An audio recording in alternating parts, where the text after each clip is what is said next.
por famílias católicas. Comparada com seu seminário, esta é uma casa luxuosa.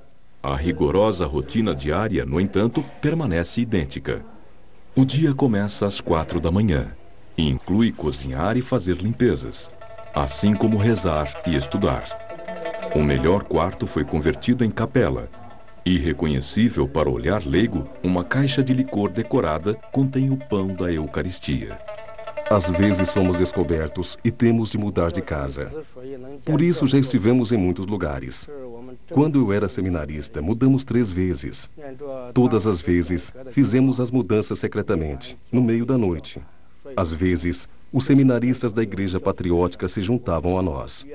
Temos de ser prudentes nessa situação, porque receamos que eles sejam espiões.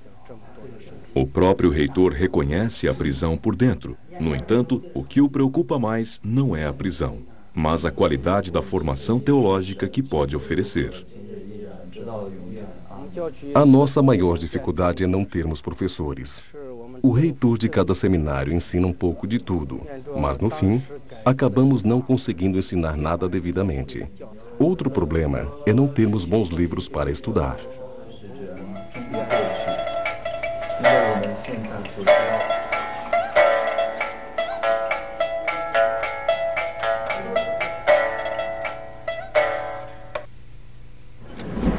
Dom Lucas Lee nasceu em 1922. Passou 23 anos da sua vida na prisão e em campos de trabalho, o que é normal para um bispo da sua geração.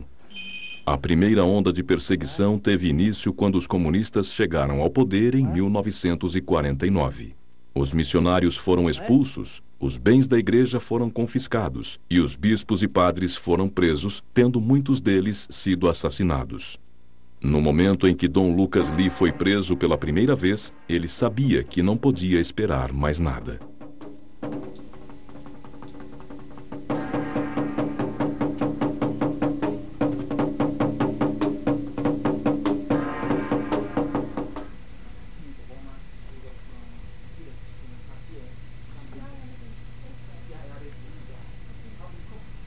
Eu não tinha medo.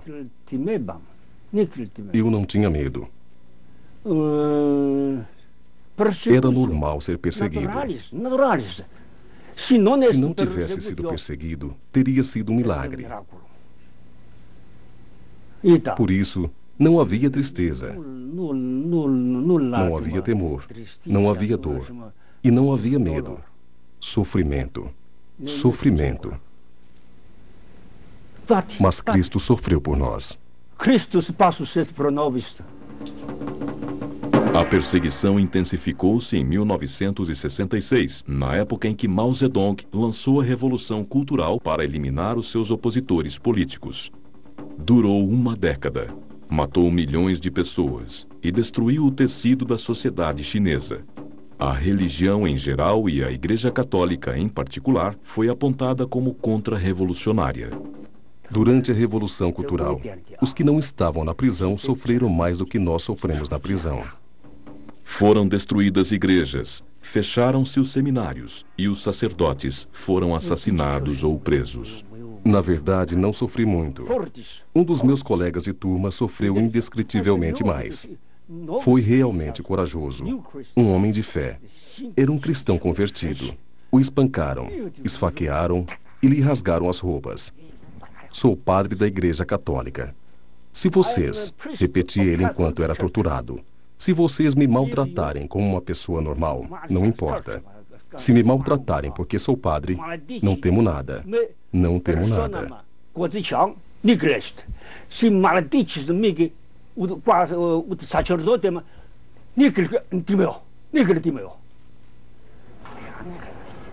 O programa de liberalização de Deng Xiaoping, em 1978, começou a abrir portas ao regresso da religião à vida pública chinesa. Mas esta liberdade religiosa limitada tinha um preço. O preço de ser controlada pelas chamadas associações patrióticas, criadas sob o domínio de Mao Zedong para assegurar a compatibilidade da religião com os ideais do Partido Comunista. Para os católicos, a ligação à associação patriótica significava a renúncia ao poder papal. Dom Lucas Lee se negou. Se não estivermos unidos a Roma, ao Vaticano, ao Papa, não somos católicos. Este bispo conseguiu algo excepcional na China. Desde a sua libertação, as boas relações que mantém com o governo lhe permitiram contornar a associação patriótica na direção de sua diocese. O bispo Lucas Lee nunca renunciou ao Papa e ainda consegue trabalhar sem dissimulação.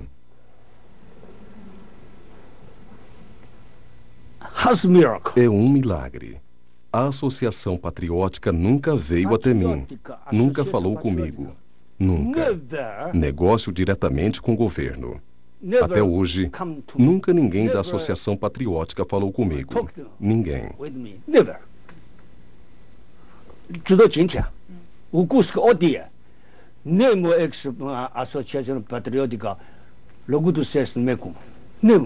A maior força de Dom Lucas é que todos os padres da sua diocese o apoiam.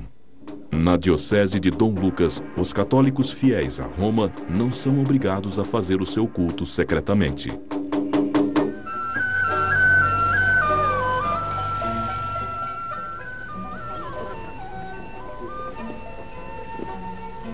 Na nossa diocese, construímos cerca de 30 novas igrejas. Isto foi possível porque, com a abertura da China, os bens da igreja nos foram devolvidos. E aqui o governo local é tolerante, por isso conseguimos fazê-lo. Por isso foi construída esta nova igreja, à vista dos inspetores do governo. Chinesa por fora, mas decididamente romana por dentro. Construímos essa igreja em estilo chinês. Em geral, os fiéis preferem igrejas de estilo europeu, que proclamam que a nossa fé vem de Roma. O nosso bispo nos encorajou a construir em estilo chinês, como sinal de inculturação da fé católica na cultura chinesa.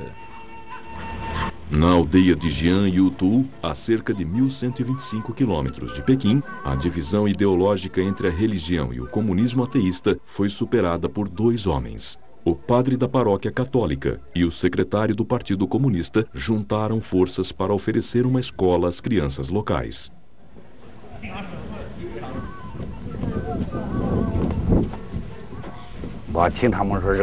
Reconstruímos essa escola graças ao padre da nossa paróquia e com a ajuda de uma fundação alemã. A Igreja Católica cumpre as suas promessas. Nos apoiaram desde o início da construção até o fim. No início, o governo tinha críticas a fazer, mas no final, após ter falado com vários funcionários públicos responsáveis, nos deixaram avançar. A abordagem do secretário do partido é pragmática.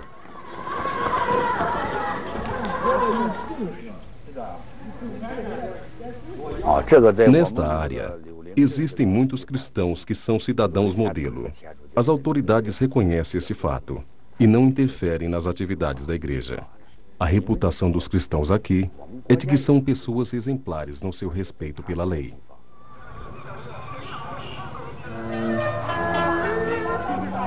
A diocese de Dom Lucas Lee é por vezes apresentada como modelo de relações novas e melhoradas.